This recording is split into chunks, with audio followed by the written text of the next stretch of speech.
Hi, I'm 41 and I create content on YouTube. This is my channel where I share everything that comes to my mind about being a woman, about life, everything that comes to my mind. So today, this is going to be probably the third or the fourth video on YouTube over 40, where I share tips, my views on how to start a YouTube channel and why over 40 should be on YouTube. So today I'm going to be offering some camera comfort tips. And as a result, I am going to be a hypocrite. That's right, because I'm not showing my face, but I'm trying to urge you, I'm trying to encourage you to show your face on camera. And I'm going to tell you why later on in the video. But let me just give you some tips as to if you've decided to show your face, here are some of the things that can help you on your way. Now, you may want to change the way you think about cameras. So instead of seeing it as one intimidating piece of equipment, because once you turn it on, I can bet you all the words that usually goes through your mind will disappear. You just won't be able to get your words out. So the first things first is for you to imagine that the camera is a friend that you're chatting with. For me, even as I'm recording my voice, I'm imagining that I'm speaking to my sister. Why do you think that is? That's because when you're talking to a friend, you're much more relaxed, you're genuine, and you're much more natural. So that can help you. And here's how to start. In viewing your camera as a friend, you want to personify it. So you want to give your camera a name. As I said to you, mine is my sister. So you might hear me probably once in a while dropping the word sis. That's because I'm talking to my sister, but imagining that she is the camera, and I have a lot of them. So it might sound silly. My camera, by the way, is my phone, so that's okay. But naming it can make it feel more comfortable, more like a companion to you. You say hello to it, you talk to it, you treat it like a friend who's just there to listen to you. And then the second tip is that practice makes perfect. You want to remember that all the time. You want to spend time in front of the camera, even when you're not recording. Sit down and just look at it. Have casual conversations with it about your day, about a project. Practice your script if you have one or if you intend to use one. And the more you do it, the less foreign it will feel. See, I told you I'm going to be a hypocrite on this one. So I call mine sis. Hey sis, how is it going? How are you? See, it's not so hard. It's very, very easy. If I eventually change my mind that I want to come on camera, that is what will happen. Now, we'll then move on to some practical tips, apart from you naming and personifying your camera, obviously, for camera comfort. So now, let's get into the practical tips to make you comfortable and confident on camera. You want to prepare your content. There is no point in you thinking, oh, I'm an expert when you're a beginner. You want to know what you want to talk about. Now, if you're not scripting your content word for word, you want to have at least a clear idea of what you're about to say. So you don't need to memorize it verbatim, which is word after word. But if you have an outline, so you have bullet points as to what you want to talk about, then you're more likely to stay on track. You're more likely to reduce your anxiety. You're more likely to get rid of your filler words. As I'm talking to you, I'm speaking off the cuff, but I'm also using an outline of what I want to talk to you about. The second is that you want to rehearse. So you want to practice your content a few times before you hit record.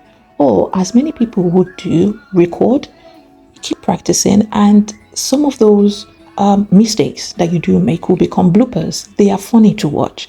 It can help you become more fluent, help you articulate yourself better, and you're less likely to stumble over your words because then you're well prepared. So imagine if you're explaining your content to a friend. How would you say it? Just keep it as simple and as straightforward as possible. You're not there to, don't think about it that you're trying to teach, because then that brings a lot of pressure on. So you're there to just talk to your friend. I'm here speaking to my sister as I'm talking to you, and I'm not even thinking about it that this is going into the world, into the abyss. I don't care, because I just need to get this message out to those who are over 40 like me, who are not thinking how they can get onto YouTube, and they just need to get onto YouTube. They want to get onto YouTube, but they don't know how to start. Then two, you want to set up your space. You want to find a comfortable environment. You want to create a filming space where you feel at ease. I'm talking to you, I'm sat at my dining because that is what works for me. It might be your bedroom, it could be your living room, it could be anywhere in your home that helps you relax, anywhere you find comfort. Make it a space that is ideal for you to create content. Then check your lighting and check your sound. A lot of people do talk to you about this. I don't intend to go into the techie aspects of running a YouTube, but find that your space is well lit, it is quiet, there's natural light. A lot of people tend to say, oh yes, the sun is great, apart from the glow, but yes, it is great. You can also use softbox lights if that's your thing, but as a beginner, don't spend a penny. You don't need a lot of money to start a YouTube channel. I haven't had to spend anything other than the funny microphone I got off of YouTube for £5. So a good one can make a huge difference, but I'm hoping this will take me through. It's fine. So as I said, I'm in my own little corner on the dining table and I'm just talking to the world.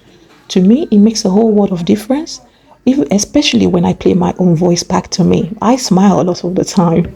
Then the third and most important one is that you want to engage with the lens. I find a lot of YouTubers who are on camera, they're looking away from the lens because they're busy looking at the viewfinder, which is they want to see themselves.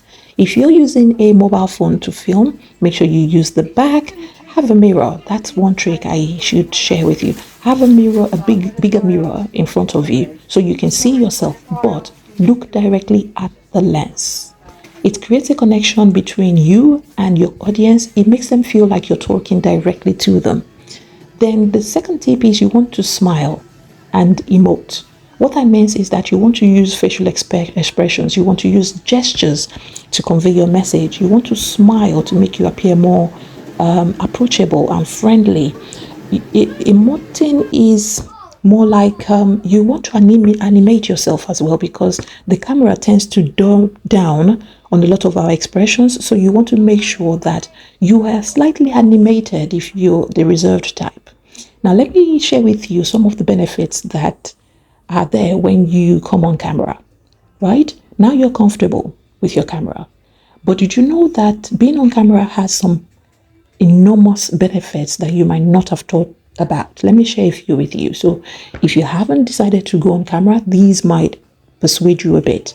Now, talking to a camera regularly can boost your self-confidence. If you've done it once, twice, up to about 5 times, you will be incredibly confident. I bet you will become more articulate because now you've rewired your brain to find ways of supplying you the words that you need in order to convey your message, in order to express your thoughts.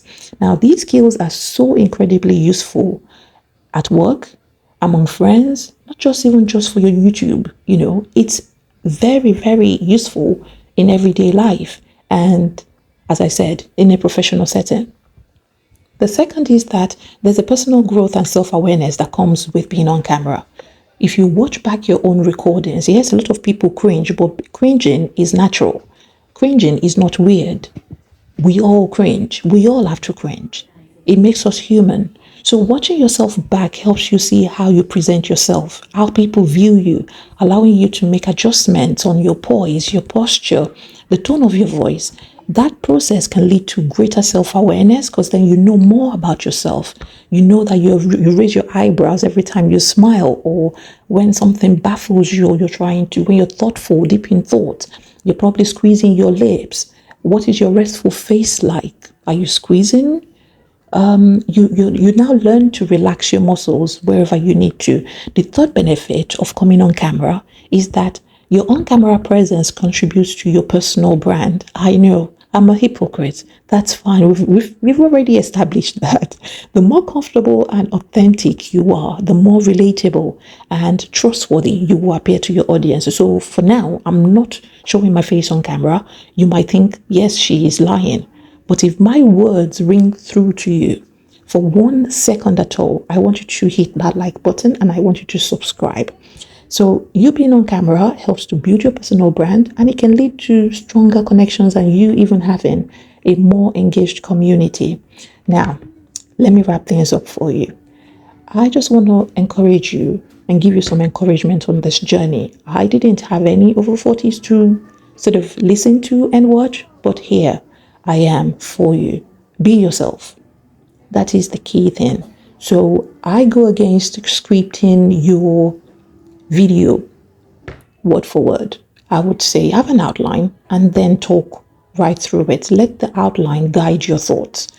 Your audience will appreciate you for who you really are. You can't come on there and try to bamboozle your way. They will see through you, especially on YouTube. People just won't watch. So also you want to practice consistently. The more you film, the better you'll get. Those who started 10 years ago, we're looking at them like celebrities now, but they never started that way. So don't be afraid to make mistakes.